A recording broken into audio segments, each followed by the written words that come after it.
हम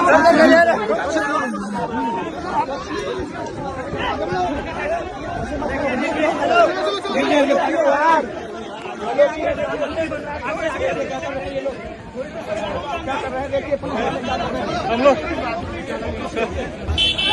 आपको अपना काम करना है, मुझे अपना करना है। आप करो अपना काम, मैं नहीं रोक रहा हूं। आप करो, आप काम करो।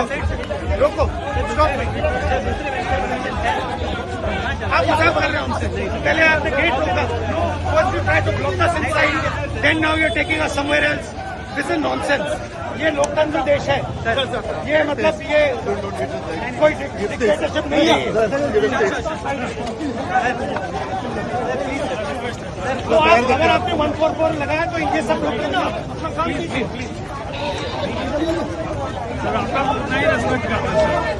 वो तो है, मैं भी आपका बहुत रिस्पेक्ट करता हूँ, बट ये लोकतंत्र है, ये डिक्टेटरशिप नहीं है। मैंने कमिटमेंट दी है लड़कों की, मैं आ रहा हूँ।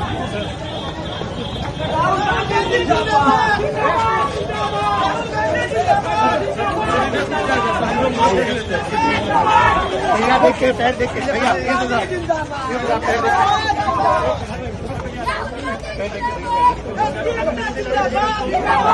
मैं SC ST अति पिछड़ा हॉस्टल्स में जाने की कोशिश कर रहा था, आपसे बात करने की कोशिश कर रहा था, और यहाँ पे सरकार ने रोक रखा है। ये देखिए सामने क्या तमाशा हो रहा है। गेट खोलिए, गेट खोलिए, मेरे राहुल जी को बाहर निकलने दीजिए। वहाँ नहीं जाने, कहीं जाने।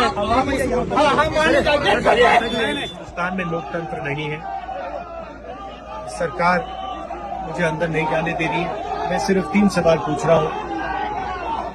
हम चाहते हैं कि शिक्षा में सरकार पैसा डाले, 50% की जो दीवार है रिजर्वेशन वाली उसे तोड़ा जाए, जो प्राइवेट एजुकेशन इंस्टीट्यूशंस में रिजर्वेशन हो, ये चीजें हम चाहते हैं। मगर आपसे बात करने नहीं दे रहे हैं, तमाशा बना रखा है। शांति से हम जा रहे थे।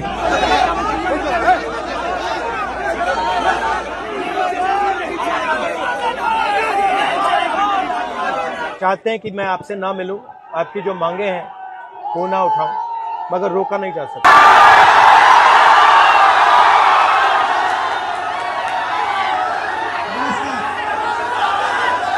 थोड़े कम हो जाए आपको।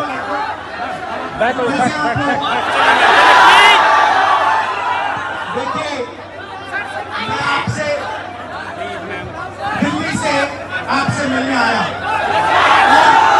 और मेरा लक्ष्य सिर्फ ये था कि मैं आपसे बात करूं, थोड़ा पिछड़ जाइए, मैं आपसे बात करूं, जो मेरे दिल में है मैं आपको कह दूं, और जो आपके दिल में है वो आप मुझे कह दो।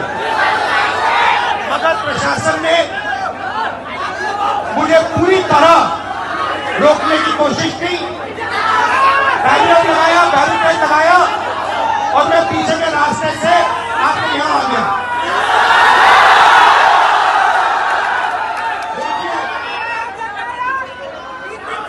दलित, पिछड़ा वर्ग, अति पिछड़ा वर्ग, आदिवासी वर्ग, आपके खिलाफ इस देश में 24 घंटा अत्याचार होता है।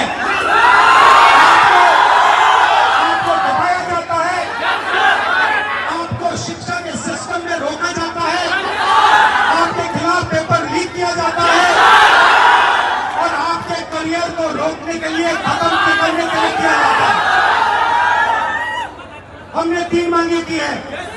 सबसे पहले जाति जनगणना, सही तरीके का जाति जनगणना जो हमने तेलंगाना में किया। दूसरी बात, कानून, हिंदुस्तान का कानून है कि प्राइवेट कॉलेजेस और यूनिवर्सिटीज में आरक्षण होना चाहिए। और ना नरेंद्र मोदी ना बिहार की सरकार उस कानून को लागू कर रही है। इसीलिए हम उन पर दबाव डालेंगे और जब तक, मैं बता रहा हूं, जैसे मैं यहाँ आया हूं ना, रोक नहीं पाए, वैसे ही नहीं रोक पाएंगे जब तक इन्होंने प्राइवेट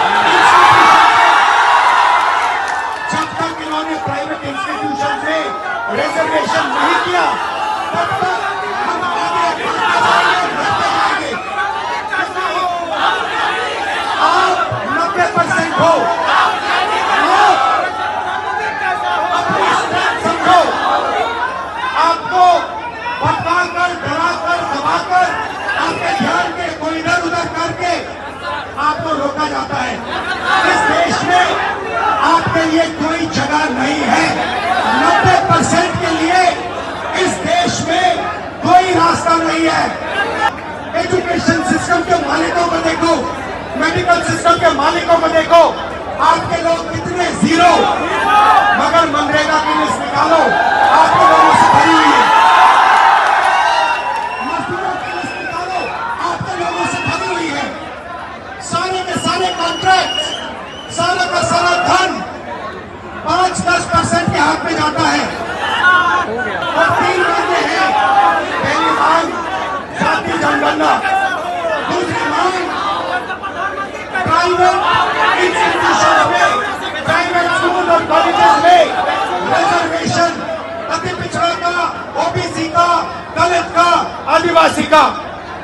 तीसरी बात SC ST सब प्लान, जो आपका पैसा है, जो आपको नहीं दिया जाता है, आपको वो दिया जाना चाहिए। ये 3 चीजें कहने में आपसे आया था। ये बात समझिए, आप एक बात समझिए, बिहार की पुलिस ने अभी मुझे रोकने की कोशिश की, रोक नहीं पाई। पता है क्यों नहीं रोक पाई? नहीं, इसलिए नहीं रोक पाई क्योंकि आपकी शक्ति मेरे पीछे है। आपकी शक्ति मेरे पीछे है, इसलिए कोई दुनिया की कोई शक्ति उसको रोक नहीं सकती है। हमने कहा, हमने नरेंद्र मोदी से कहा, पार्लियामेंट में कहा, तुम्हें जाति जनगणना करना पड़ेगा। हमने उससे कहा कि तुम्हें संविधान को यहां माथे पर लगाना पड़ेगा। नरेंद्र मोदी जी ने आपके दबाव से डर कर जाति जनगणना हिंदुस्तान में घोषित किया। और जो 90% हिंदुस्तान की गरीब आबादी है, अति पिछड़ा, दलित, आदिवासी, माइनॉरिटी, ये इन सब के खिलाफ है। ये अदानी अंबानी की सरकार है, ये आपकी सरकार नहीं है। आपने इतने प्यार से मेरी बात सुनी, इसके लिए आप सबको दिल से बहुत बहुत धन्यवाद। मैं जानता हूँ SC ST अति पिछड़ा हॉस्टल में क्या होता है। मैं आपको गारंटी देता हूँ, जैसे ही हिंदुस्तान में सरकार आएगी, जैसे ही बिहार में हमारी सरकार आएगी, हम ये सारा का सारा बदल देंगे और आपके लिए जो होना चाहिए वो कर देंगे।